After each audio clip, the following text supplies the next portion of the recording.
Welcome, everyone, to a story so outrageous it almost sounds fictional.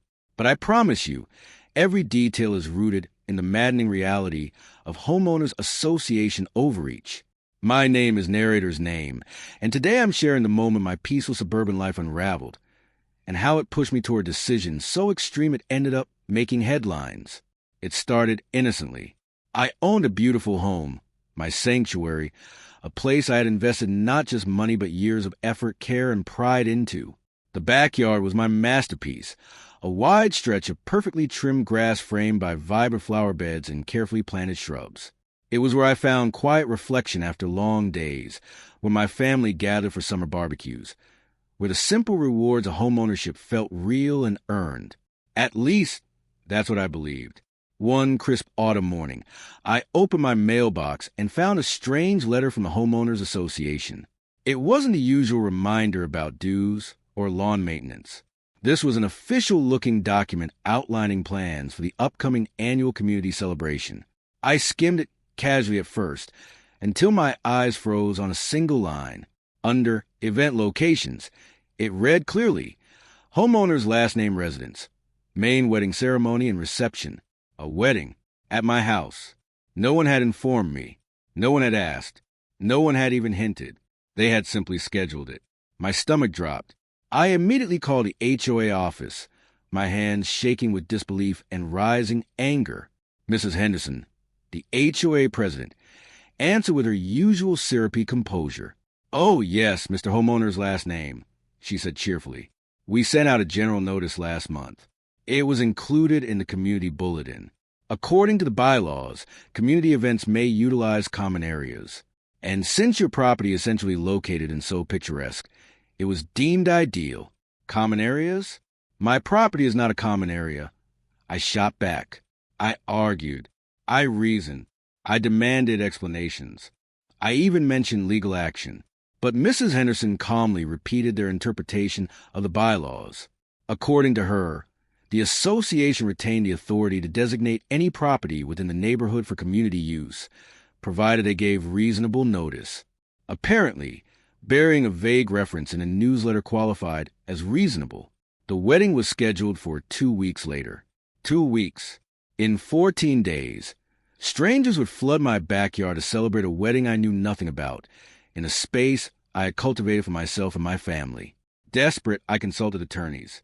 I hoped at least one would tell me the HOA had overstepped in a way that could be easily challenged. Instead, I received the same sobering response each time. The bylaws were enforceable. Draconian, yes. Absurd, perhaps, but legally binding. Fighting it in court would be expensive, lengthy, and uncertain. It felt like I had only 2 choices: surrender my home for the event or gamble on a legal battle that could drag on for months. But surrendering wasn't an option. One evening, I sat in my living room staring out at the lawn, the very patch of earth they intended to decorate with a wedding arch and rows of folding chairs. That's when an idea began to take shape. Radical, extreme, possibly outrageous. If they had the authority to use my property for a community event, what if there was no usable property? What if the idyllic setting they were counting on simply no longer existed? I dove into research, property law, zoning codes, construction regulations, permit requirements. Hours turned into days as I searched for any leverage point. And then I found it, a narrow but legitimate loophole. The HOA could dictate how my property might be used under certain conditions, but they could not dictate its physical state, as long as I complied with local building codes and safety regulations. In other words, if I decided to renovate, demolish, or significantly alter my backyard and obtain the proper permits, they had no authority to stop me. It was drastic, but it was legal. I contacted a demolition company known for efficiency and speed. I explained that timing was critical, very critical. They assured me they could mobilize quickly. The plan was simple. On the morning of the wedding, my pristine backyard would transform into an active construction zone. Loud machinery, torn sod, dust clouds, and unmistakable chaos. I secured every required permit: landscaping overhaul, structural modifications, excavation approvals. On paper, it was a legitimate renovation project, technically accurate, just not in the way anyone expected. The wedding day arrived bright and clear. The HOA, blissfully unaware of my plan, had already begun setting up white chairs and floral decorations across my lawn. I watched from inside as they worked efficiently, confident in their authority. Then the rumbling started. Heavy equipment rolled through my driveway and onto the property. Engines roared. Metal tracks chewed into the manicured grass. Perfectly aligned flower beds were uprooted in seconds. Dust billowed into the air as workers began dismantling fencing and digging trenches. The wedding planner screamed. Guests arriving early stood frozen in disbelief. Mrs. Henderson rushed toward me, her expression no longer composed but twisted in shock and outrage. "What is the meaning of this?" she demanded. Without raising my voice, I handed her copies of the permits. "I'm renovating," I said calmly, "and unfortunately, my renovation schedule happens to coincide with your event." There was nothing she could do. The ceremony was canceled on the spot. Decorations were hauled away.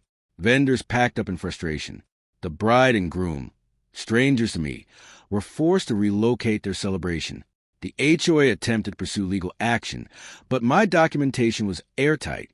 Every step I had taken was within my legal rights as a property owner. The demolition crew had executed a lawful project, and the space they intended to claim was no longer suitable for any celebration. Yes, it was extreme. Yes, it was costly. But it made one thing unmistakably clear. My home is my castle, and no HOA, no matter how confident, organized, or self-assured, has the right to commandeer it without my explicit consent. Sometimes standing your ground means rebuilding from scratch, and sometimes it means tearing everything down to prove a point.